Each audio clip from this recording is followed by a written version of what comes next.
Hey guys, this is Cyclonic back with another esports design tutorial. Last time I brought you guys some tips and tricks on how to blend images together in the background.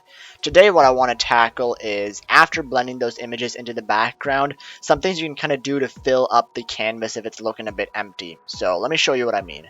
First, what we're going to do is go ahead and blend this image into the background. So gradient tool, clipping mask as usual. Come down here. Alright, perfect. Let's go over here and do the same thing. Like this, like this. Maybe a little more down here, maybe a little more over to the side as well.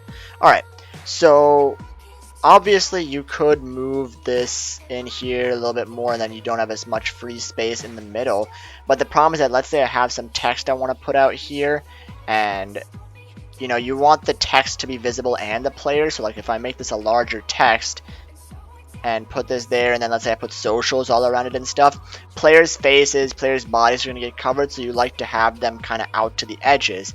But now you'll have this kind of just weird, awkward black abyss of space behind here. So what I like to do is use patterns to fill that up.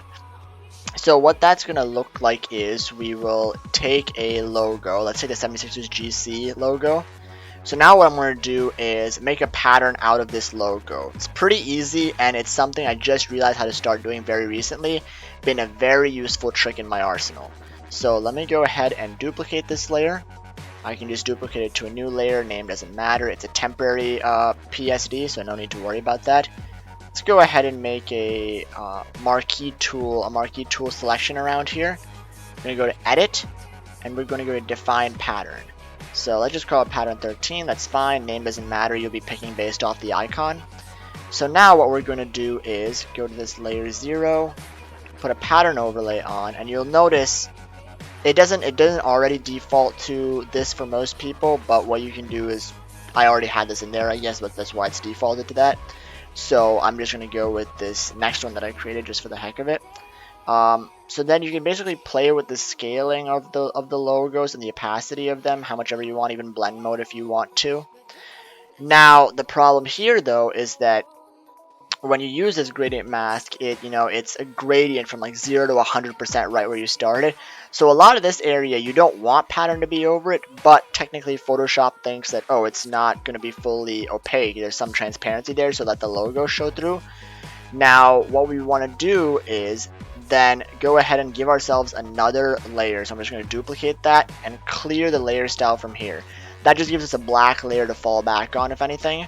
And now what I can do is go ahead and put a clipping mask on this, kind of edge it out from the areas I don't really want it to show.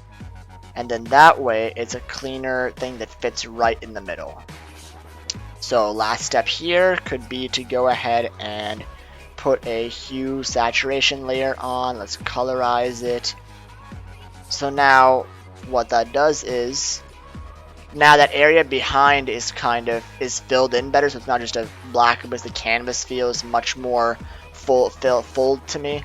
And so I think it's a very useful trick. Obviously I didn't do the best job of blending things in. It would probably come together more if I spent some more time on it, but just wanted to get across to you guys the basic ideas. Last thing I'll discuss here is that let's say you want to fade these out more to the corners. So let me go ahead and do that real quick. So I'm just going to fade this out a lot more over here. Just a hypothetical. I wouldn't necessarily do that with this image. But now the problem is I want these corners to be a little bit more I want something to be a little bit more visible. So what I can do is go to the layer mask here, flip the color so it's on white. You'll notice that this pattern layer is going to be black around here according to the layer mask, meaning it's not visible. But if I go ahead and put some brushes in here, now we notice the pattern starting to appear again. And that can help kind of make the background again feel a little bit more complete, I think would be the word I'd use there. So hopefully this tutorial helped you guys out, give you another tool to add to your arsenal. What I hope to do with this series is basically give you guys all the tools to make a clean, professional looking esports header.